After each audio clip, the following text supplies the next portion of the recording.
ragazzo solitario ha una faccia da ribelle, parla poco e non sorride mai. È cresciuto per la strada, nel recinto di un quartiere che confina con la libertà.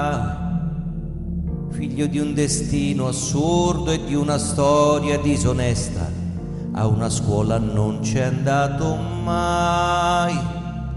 Con la legge del più furbo e tanti desideri in testa, basta poco a mettersi nei guai.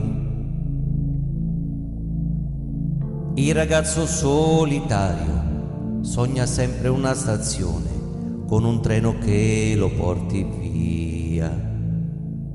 La speranza nei suoi occhi segna già una direzione sull'asfalto di periferia, per lasciare la sfortuna e giorni da dimenticare. Corre fino a non poterne più, ma il futuro è sconosciuto per chi nasce già segnato, e il domani è un giorno che non c'è.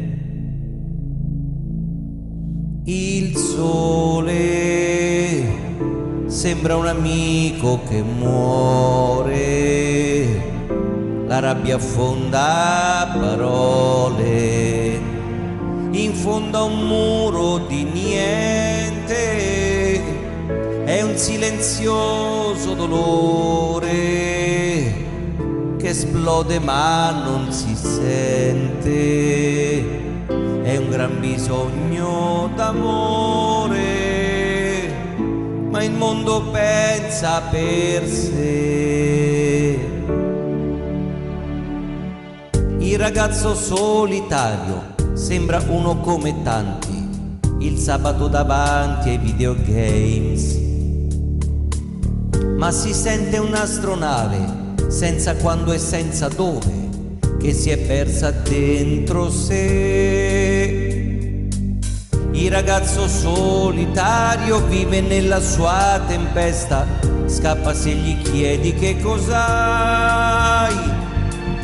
Il ragazzo solitario urla dietro a una finestra, ma nessuno se ne accorge mai. E il sole sembra un amico che muore, la rabbia affonda a parole, in fondo a un muro di niente, è un silenzioso dolore che esplode ma non si sente, è un gran bisogno d'amore, ma il mondo pensa per sé.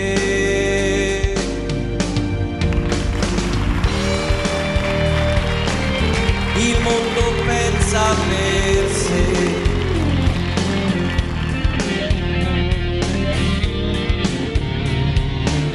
E tutto è così lontano, in un tramonto di quel ragazzo solitario. Il sole sembra un amico che muore e si rimane da soli, confusi e senza parole, ragazzi un po' solitari, così diversi ed uguali, ma io li posso capire, perché assomigliano a me.